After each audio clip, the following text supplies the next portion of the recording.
This is an absolute heist for the New York Jets, as for a long time now, Aaron Rodgers and Davante Adams have been looking to team back up on the New York Jets. Rodgers wants it, Adams wants it, but won't force his way out.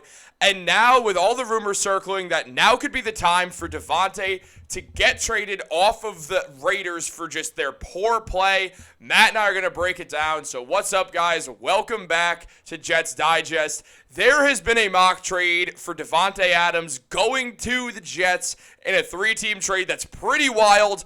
This is an absolute heist, in my opinion. And guys, real quick, just make sure to subscribe to the channel. I don't have a joke at all to say, so next time I see Matt, I'm just going to punch him in the face if we're not at least 10% subscribed, and that's really not asking for that much. Hit a button. It takes you 3 seconds of your life. It actually does help out the channel a ton. But as we know now, the Las Vegas Raiders are not good. They're not contending. It's not going to happen. It is what it is for them. They're going to have to rebuild, get their own guys. Gardner Minshew's not the answer. Davante Adams cannot carry an entire offense. Obviously, Josh Jacobs is gone. You're looking at a situation where Davante Adams can get traded, and the Athletics beat writer for the Raiders has spoken out on this and basically revealed there is a good chance this is the year Davante gets traded out of Vegas. Now, as mentioned by Vic Tafur, if the Raiders have a losing record at the trade deadline or close to the trade deadline, he doesn't see why they would not move on from Davante Adams. He doesn't think they're going to get anything back at the price if they have a losing record that's really, really a steal for them. And if you're in the playoff chase, things change. Maybe you think about keeping them. But if you're closer to being in the rebuilding phase than you are to being a contender, it doesn't make sense to keep Adams on that roster. Everyone would really agree on that. But now that you're seeing an insider of the Raiders say it, it is clear that for the Raiders at least, they're well aware that this Davante Adams experiment could be over, and there was a mock trade essentially breaking down what could happen, a trade that works for all sides, and I think is an absolute heist for the New York Jets. Now, that trade would be the Jets acquiring Davante Adams while the Kansas City Chiefs get Hassan Reddick back and a Las Vegas Raiders 2025 6th-round pick, while the Raiders get George Karlaftis, Allen Lazard's contract, the Chiefs 2025 5th-round pick, and New York's 2025 2nd-round pick on the deal. To me, this is a steal. I do, however, talk to Matt before these videos begin, so I know he's feeling a different type of way. I've been talking for damn near 3 minutes, Matt. What are your thoughts on this trade? Because I think it's a win for the Jets. So, looking at this, focusing on just what the Jets acquire and give up, to put it simply for the Jets, it would be Davante Adams for Hassan Reddick, Allen Lazard, and a 2025, right? Yes. 2nd-round pick. So, to me, that seems like a lot. You think about Allen Lazard, I don't care about. It's essentially a 2026 3rd-round pick and a 2025 2nd-round pick for Davante Adams. Originally, when I first saw that trade, I thought it looked like a lot, but then I was thinking about back to two things. One thing is that, yes, Davante Adams is old. He's 31 years old, going to be turning 32 in late December. However, the way he plays, it's not predicated on his athletic ability. So when he gets older, his body's going to get worn down. He's going to slow down. But his game is based on breaking guys down, running really good routes, and playing football at a really high level. And those things, he's always going to be at the top of his game with. That is not going to fade with age. He's always going to be a great route runner, and he's always going to be able to do the things that he does well. His body control and his great hands aren't going to be able to fade. So going back to this trade, a 2nd and a 3rd-round pick, it's not that much more than what he was traded for in 2022. The Raiders acquired it by giving up a 1st-round pick and a 2nd-round pick. And now this would be a 2nd-round pick and a 3rd-round pick that the Jets would be giving up to acquire Davante Adams. So they would be, of course, getting him for cheaper because he's going to be 2.5 years older. But they would get a guy who is under contract for the remainder of this year, and then 2 more additional years. And another thing about Davante Adams being old, but maybe that's not too big of a problem, is the fact that when he got to the Las Vegas Raiders, he signed a 5-year contract, even though he was 29 years old. So he clearly had the idea that that he was going to be playing football for a much longer time, that his career was not drying up anytime soon. That being said, I still think Hassan Reddick is a huge asset for the Jets.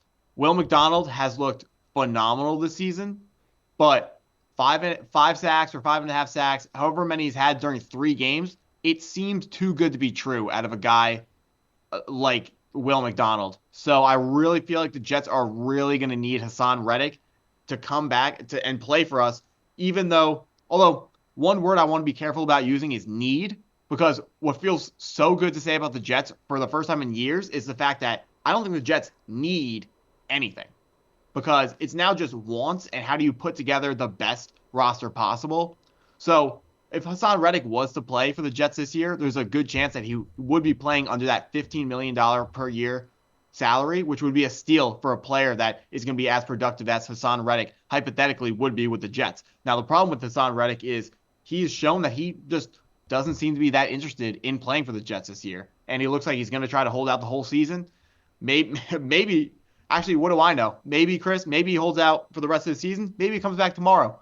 No one seems to know what's going on with Reddick, but a second-round pick, a third-round pick, it's a lot for me on a team where I really feel like our wide receivers look really good, because we know Garrett Wilson's that guy. We know Mike Williams has been ramping up, coming off the torn ACL, and Allen Lazard has rekindled all the chemistry he had with Aaron Rodgers, and we still have Malachi Corley to bring back, to start to implement in this offense. We spent a high pick on him, a third-round pick, which shows that the team has a plan to implement for him.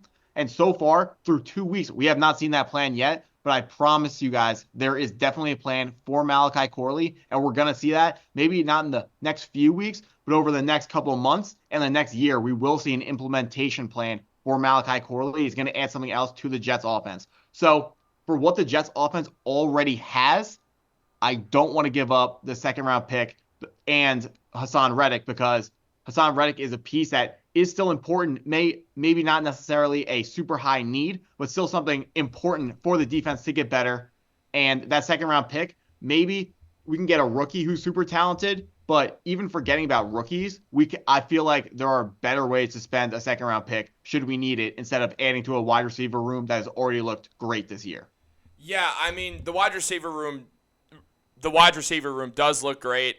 Absolutely. It's also great to hear you just impersonate Dutch Vanderland from Red Dead Redemption 2 and mention that you have a plan every 5 seconds. That was great. No, but on a serious note, absolutely. The Jets, they've looked good. The wide receiver room looks good.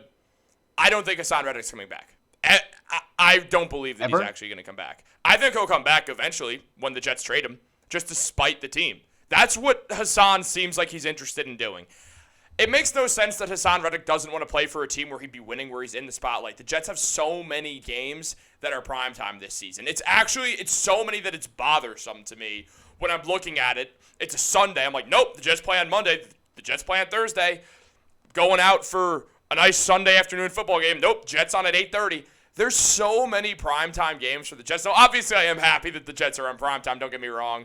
But looking at it, if Reddick wanted the best case to try to get some money, he'd go play for the Jets. The Jets have been adamant that they're not going to extend him. He has to understand this is a losing battle. We're going to do a video pretty soon on Aaron Rodgers taking a shot at either Hassan Reddick or his agent, and that's down the line, so we'll save that for later.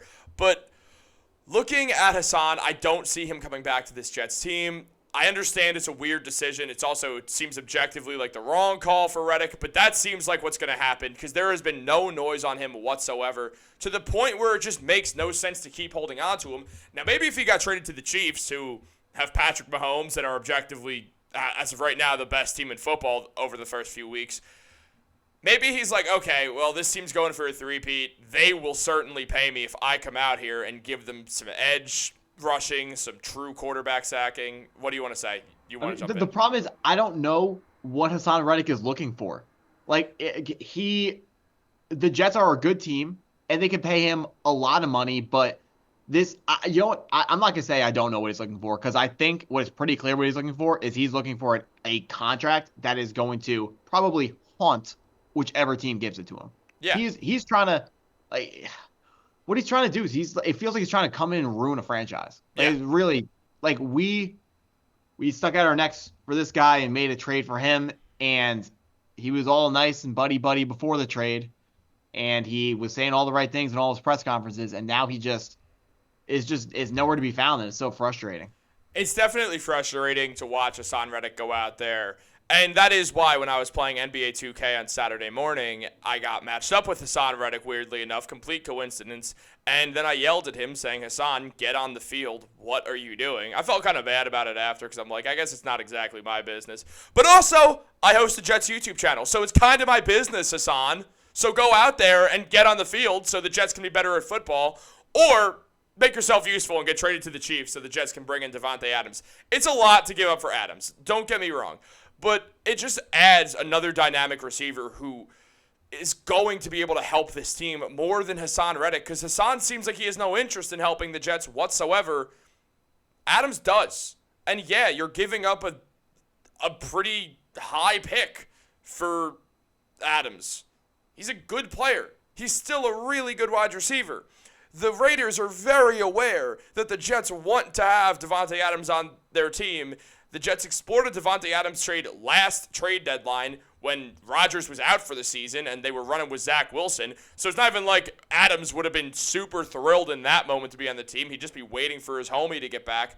But it also turns into this situation where they look at him in the offseason. Nothing happens. They've been looking to try to get Adams for a year. The Raiders know to hold him to a high price.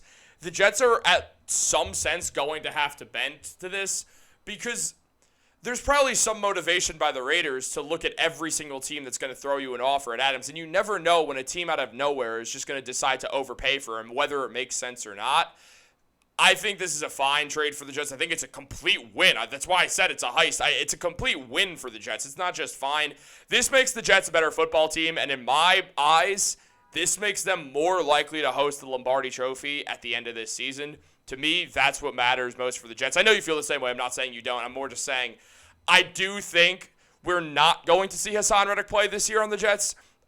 Honestly, I think it's more likely we see Davante Adams play this year on the Jets. I really like that take, and I would love to see the Vegas odds on that if they offered odds on something like that. All right, we need to get FanDuel to sponsor us so they can make those odds. So do that. Everyone, slide into FanDuel's DMs for us. Say that Chris and Matt want a sponsorship and also $1 million and all our parlays that missed to just be cashed out anyway. Guys, subscribe, like, turn on post notifications. Have a great day. And if you don't subscribe, I am going to I'm not going to punch you in the face, man. I'm going to hit you with a table or something instead. I'll hire Alex Pereira to come punch you in the face. Go Jets, guys.